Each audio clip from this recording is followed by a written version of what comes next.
I'm Vin. I'm Sori. If you would like to get your song reviewed, dear listener, there's the filthy capitalist option. As Sori says, 125 gets you straight to the head of the line. You don't have to be a part of the alliance. You don't have to be part of the group. Wait a minute. And the biggest thing is you don't have to wait. You hop, skip, and jump right in front of everybody. 125 gets you there. You do that 3 times, and then get mashed down to the $75 rate for perpetuity. Yes! Also, there is a band review option.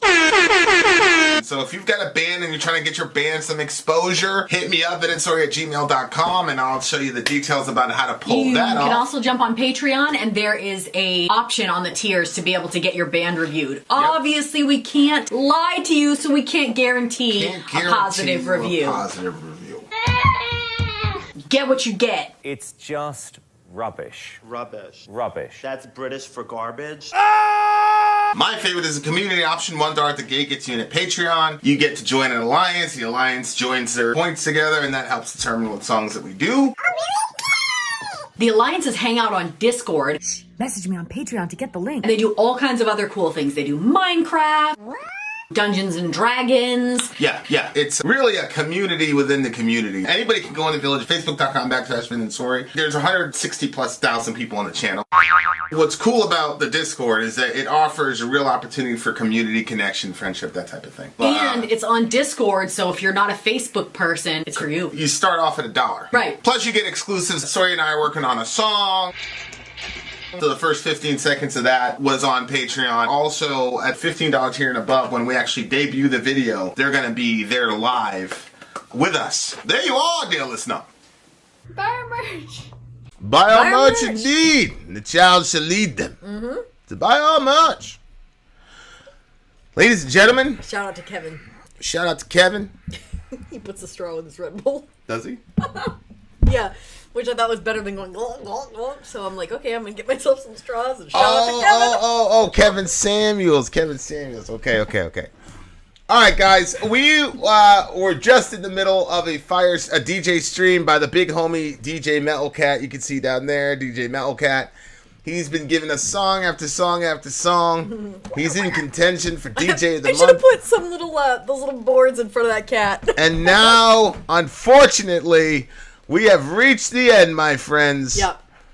Avida Zane, as they say. No, we have one more song. We have one more song. This is from the band 1914, and the song is The 100 Days Offensive. That was Pony's guy, right? 1914? Oh, I don't know. Okay, Oh, the 100. Look at that guy! Holy. That's a Grim Reaper, bro. Cover. That's just a Grim Reaper. Oh, I know, but that's all it is. I know that's the Grim Reaper. But have you seen such an artistic picture of him before ever? The Grim Reaper? Yeah. Like the coloring, the way that his... This is the best. This is the best I've ever seen, and I keep hitting my elbow on all this stuff. I'm not a fan of my table being so full of crap that... That what? Shoot, I wanted to blame you, but it all belongs to me except for this one soda can. Yeah, exactly. See, okay, but just moving right along. There's no reason for us to sit and chit chat about this when we have a song. Well, I do feel like we should talk about it. I do feel like we should talk about it. It's muted. I do feel like we should talk about it. Anyway, it's important that we don't. Metlcat wants us to do this song, so. Yeah, well, how do you know? You don't even know what anybody's saying right now. He's our boss right now. You don't even know what anybody's saying right now because you're not even talking to our folks. You know, you're rude. I have to tell this woman like 15 rude times. AF. 15 times a stream.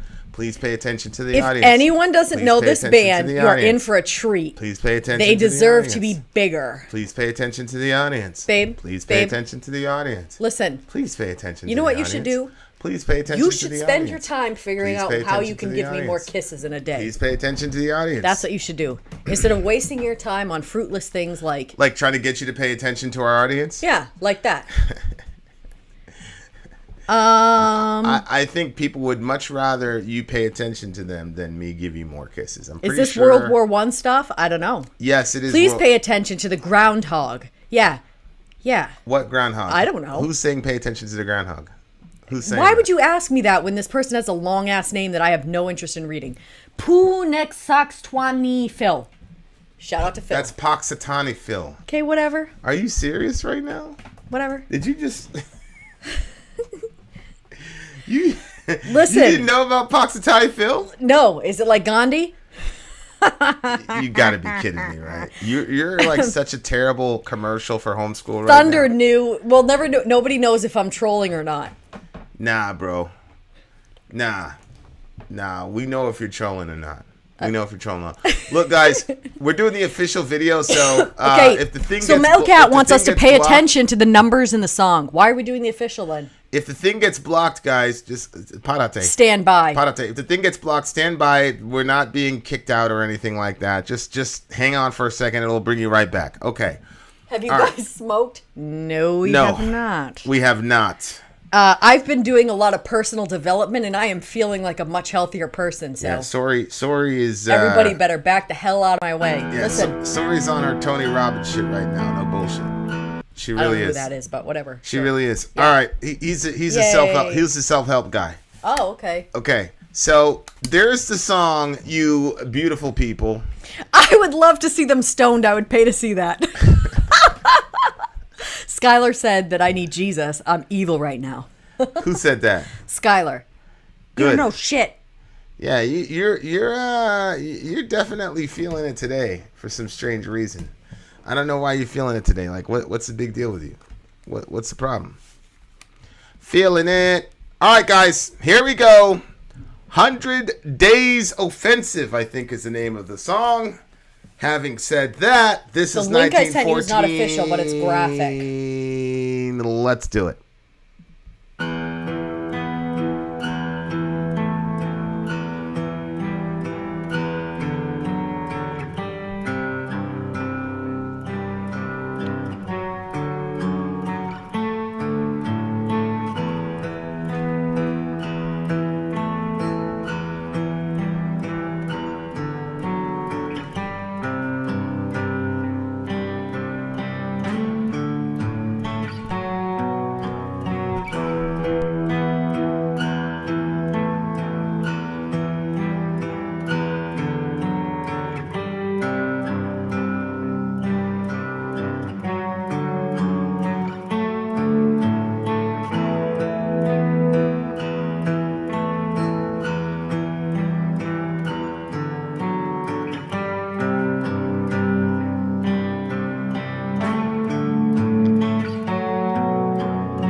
That's why you accused me. I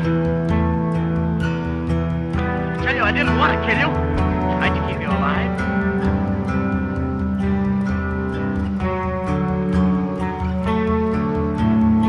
If you jumped in here again, I wouldn't do it. You see, when you jumped in here, you were my enemy. I was afraid of you. But you're just a man like me, and I killed you. Forgive me, comrade. Say that for me. Say you forgive me. You both know you're dead.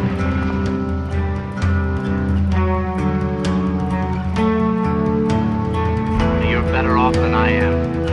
You're through. I can't do any more to you now.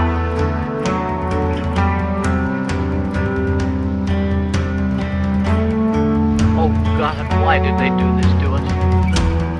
We only wanted to live, you and I. Why should they send us out to fight each other? If we threw away these rifles and these uniforms, you could be my brother, just like Cat and Elm. You'll have to forgive me, comrade. I'll do all I can. I'll write to your parents.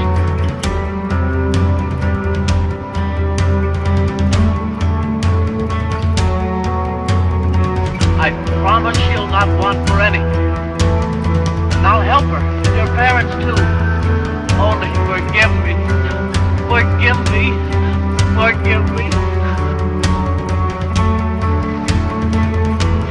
Forgive me. Forgive me. Forgive me. Wow. Forgive me. Forgive me. Forgive me. Oh my god.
preparations this day have all performed actions worthy of our great cause. Henceforth, Germany expects each of you to follow their example. From this day on, your Kaiser urges you all to aspire to such strength, to such bravery, to such obedience to your God and your country. If you do, my soldiers, I am certain that every one of you will one day wear a medal pinned on you by your Kaiser.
That's two. That's two. Wow. That's two. Holy moly. That's two. Two what? That is two songs I'm going to be listening to tonight. Wow, that was so sad at the end. Sure. Four score and 7 years ago. Whole damn thing was sad. SubhanAllah. Oh my gosh. Yeah, I know, but the ending was like... Go ahead. What do you have to say on it? Dying alone like that, so you can wear it all alone and die alone. First of all, my gosh. those spoken word portions were from some movie or something. All Quiet on the Western Front. Okay, so that first guy that was talking and saying "Forgive me" is a guy named Paul. He's trapped in a shell crater with the body of a French soldier he has just mortally wounded. And, oh my God! He said, "Stop that." Yeah, that's his guy. But that was his guy, though. Like, he was. Oh. we were allied with France, but he I guess he mortally wounded the guy because I tell you I didn't want to kill you. I tried to keep you alive. If you jumped in here again, I wouldn't do it. You see, when you jumped in here, you were my enemy, and I was afraid of you, but you're a man just like me, and I killed you. Forgive me, comrade. So I don't know. Maybe sounds like it was the enemy. Maybe he was on the bad side. You get survivor's guilt either way. It seems to me that it was the enemy, and the enemy was in the hole with him, dying. Yeah, it was a French dude. And while he was dying, he was hearing, and it was like that slow death where now you're just seeing their humanity. Yeah, and then he's begging him for forgiveness. Yeah. You know, I think it's really... That could have still been a blue on blue, though. Really bullshit that we send boys and men, you know, across the world, across the sea, to fight. Some of the wars are just straight bullshit wars. And they come back, if they come back so troubled. And then we should have the very best care for them when they come back. They should have no need or wants when they come back. They should be well cared for. And they're not. Like, I constantly see people standing outside with signs saying that they were a vet. And I'm like, this is terrible. I know. We just sent them away. And then, you know, I remember thinking, well, they should get a job. You know, they know how to work and blah, blah, blah. They're traumatized. PTSD. They have PTSD, so we don't have it. Yeah. So we should support them and help them. It's just very sad to me. It's like, how can we be this cold? Yeah. Yeah.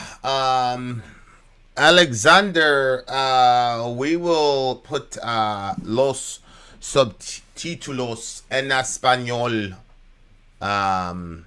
Inshallah. Yeah, no, I obviously having a family member who is a vet that had to see horrible things. I almost feel like he would have been better adjusted if he was able to deploy. Mm-hmm. Being a first responder where he was, seeing the things that he saw,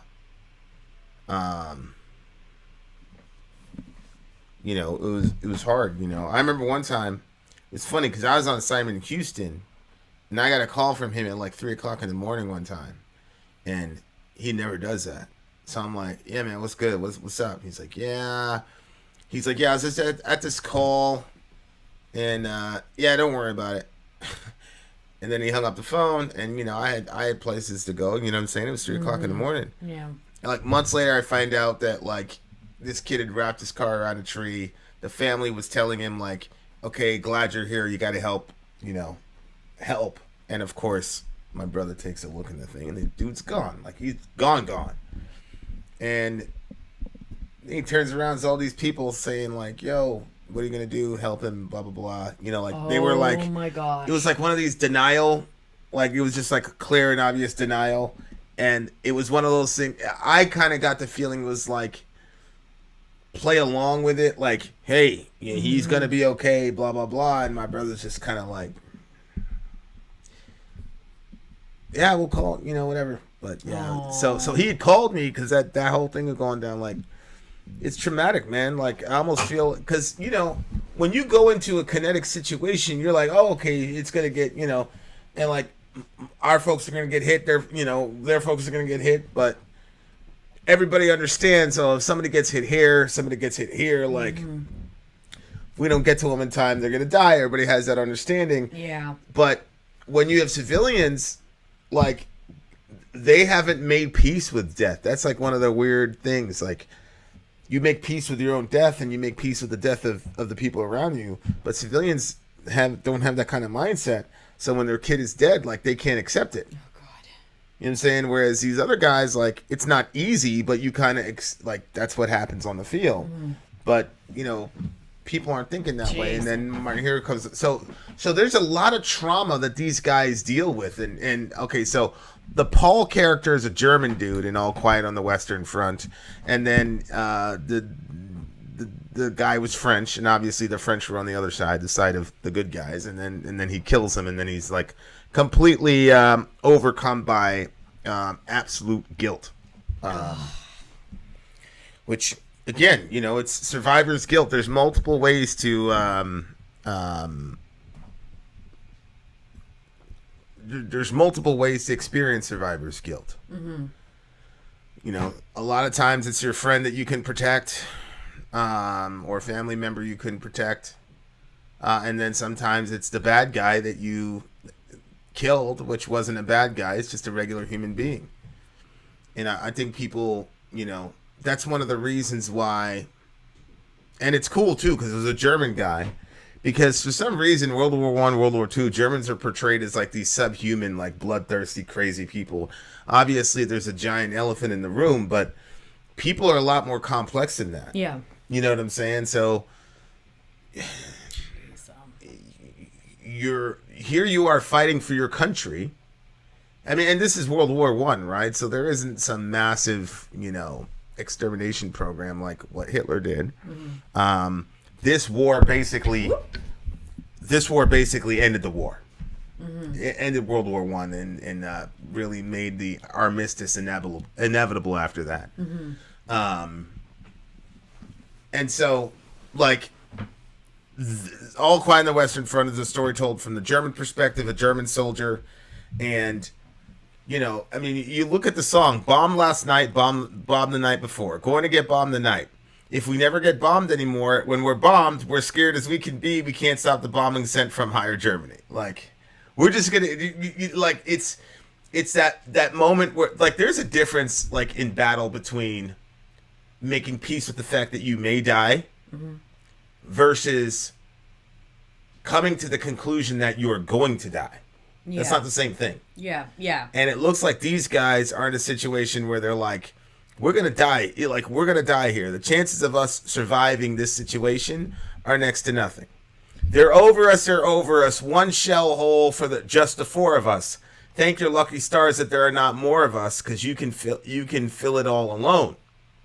So, like... I didn't understand what that... You made a reaction. I didn't understand. Well, that happens a lot of the time because there's bomb shelters or whatever that you can duck for cover in. Mm-hmm. But there's four of them for one.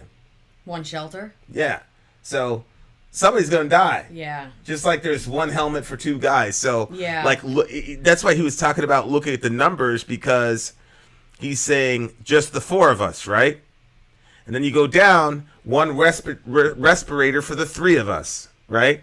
Then you go down again and he says one helmet for the two of us and then you can die alone. So there are four guys at the beginning of the song. And then by the end of the song, there's one guy, and that guy dies alone. So all of them die. All four of them die, basically. Is the point I don't want to be the last guy dying alone. Oh, yeah. But that's just brilliant writing, bro. Yeah. And it you know, that's why Metlcat was saying, like, pay attention to the numbers, I'm assuming. Yeah. Wow. You know, so, jeez. You know, it goes from 4 to 3 to 2 to 1. And it's the bombing, it's the mustard gas, it's all that shit, and you know, it's a crazy thing because World War I and World War II, I think to myself like that's a war I could fight with a clear conscience, you know, pacifism, as clear as it can be. Pacifism aside, yeah. But like the people that you were killing, you knew were trying to, you know, create a global empire or whatever, whatever. You know, now it's a little bit different. Like you're killing a guy that's in sandals. Or you're kitted out in, you know, I don't know, X amount of $1,000 worth of gear, and you just shot somebody that's running around in windbreakers and sandals. Like subhanAllah, you'd have been better to just put on, you know, 4 pairs of socks on each foot than walk around with sandals. Right. Honestly. Yeah, that's true. Yeah. And some of them got smart and figured out, you know, but like. That kind of thing, man, where like, especially, can you imagine like you just waiting for a bomb to come down? You're seeing that shelter, and it's like, we don't have enough room in this shelter, bruh. Like you're gonna die.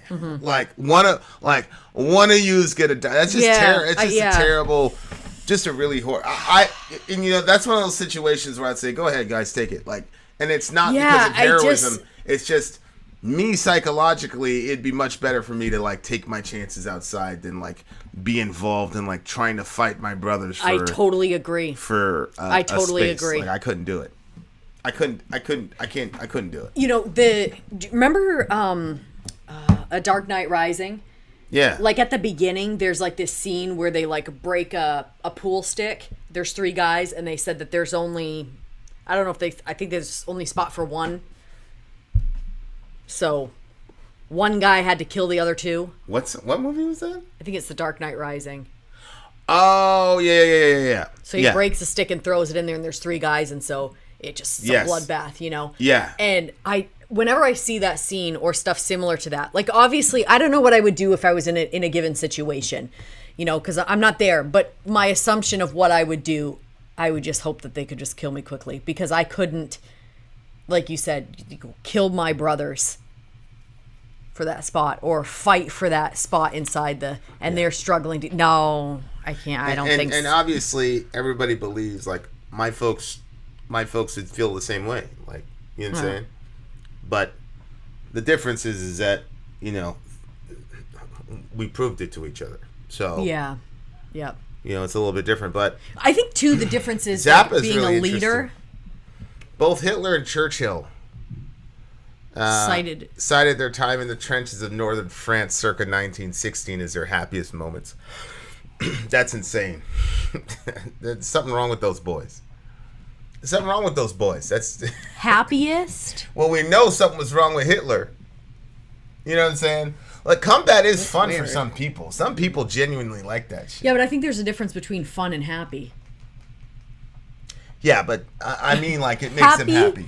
Yeah, combat makes some people happy. It really, really does. I don't think that's healthy. No, I mean, I think people like that are crazy, but they're. Mm-hmm. But at the same time, I had a guy tell me one time, okay, so what am I supposed to do? Have a bunch of nightmares like you and cry over shit? He's like, I like the way I handle my shit better than the way you handle your stuff. Okay. What can you say? I can't judge that man. I'm not in his mind. I can't. You know what I'm saying? So yeah. People deal with stuff the way they deal with stuff. Yeah. You know what I'm saying? So. But holy shit. The thing that killed me about this song is first of all, it reminded me of Funerary Dirge of the Violinist. Yeah, I agree. And the second thing that was really cool about this song was, man, just that the chorus riff. It was so melodic. Melodic, man. It was really, really, really, really, really good. Really amazing stuff. I liked it. I liked this one a lot. Seven Dusted, who's an actual vet, like, that's actually been in the shit. Stories like this one always fascinated me from a young age. I only saw the bravery and valor in them, never understood how frightened these guys were and how terrifying situations were until now. And of course, Dusted is a guy who puts his money where his mouth is, because he's over there right now doing shit. So yeah, history songs are absolutely crazy, but I just loved the set list here that Metlcat selected. Definitely there was a theme about war and suffering, which kind of makes the fourth song kind of strange, as far as like it kind of didn't fit, because it was, you know, oh, we're going to kill this baby, blah, blah, blah, blah, blah. You know what I'm saying? Yeah. But the other ones were all about war and different perspectives on war. I thought you meant this song didn't fit. I'm like, no, it did. No, even the fourth one, yeah. This song was the perfect end to this night. Not really sure how the fourth song worked in the context please. In the context, because he had a theme. Like the first song was about like just the grimy horrors of war. The second song was like an epic song. It was like this glorious, thing. Well, no, it wasn't what we thought it was, and then upon further investigation, it wasn't. The Cold and Brood Book of the Fallen. It wasn't. Remember, we thought it was like this epic, but it wasn't. It was actually telling you about the negatives of it. Well, no, we were saying it was glorifying the war, which I still say it does. He said he didn't intend for it to be a theme. It just happened. But it also, it glorified war to a degree, but it also talked about the rough and tumble parts of it. And then the third song was Wayfarer Animal Crown, which was a bigger kind of 10,000 foot perspective on humanity and why we go to war. And then we had this one as the last song. So, like, he's saying, also this song Elden in the Out, picked it for the end of the stream for that reason. He's saying, like, he didn't explicitly plan that. Like, that is just crazy to me. I know. Like, these are all different bands, and he just picked, like, I don't the people in our community, I always say like they're just a little bit more intelligent. Like no disrespect to anybody on any other channels, but when you can put together a list like that has themes that bleed right into each other on accident. I'm sorry. Right. I'm sorry. Yeah, exactly. You know what I'm saying? Exactly. Like, these guys are these people are brilliant on accident. Yeah. Like, this shit is crazy, yeah, bro. 100%.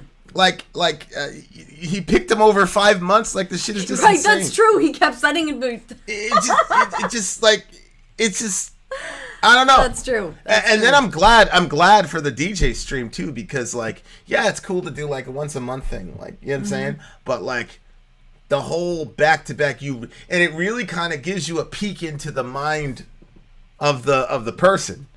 So yeah, that playlist was badass. I mean, he's man, this thingy of the month thing is getting really hectic. Like, I don't know. I don't know how. Yeah. I don't know how we're gonna figure that shit out, because I just they're so unique, they're so different, and I enjoy all of them. Like, yeah. I don't know. That's why I was just gonna pick like probably like the 4 top ones that get the most likes, and then those 4 will go onto Patreon, and people can vote on the 4. Yeah, we got to figure it out, because something like that. And I have no idea. Like, but this set list has 2 songs that I'm literally listening to tonight. After I kill the kids in ping pong and Fortnite, inshallah. Okay, so what did you? I give this song is getting a 10.5 for me. It's a 10.5. I thoroughly enjoyed it. I loved it, and the boys at least need to hear it. That last song was insane. We really got to dive into 1914. What do you get the song? You know, next month we're gonna rate the streams. 9.9. I don't want to do that because I don't want to bias the audience. Okay, 10.5, 9.9. Really, really, really good stream, guys. Holy moly! And so, yeah, just Metlcat, a thank you to Metlcat, man. Holy shit. Thank you. And all the DJs, thank you guys so much. Metlcat has been with us for a long time. Yes. Yeah, when we were talking, I was like, who we doing today? You're like, Metlcat. I was like, oh shit. Yeah. Vin out. Sorry out. Gone. Bye, Metlcat.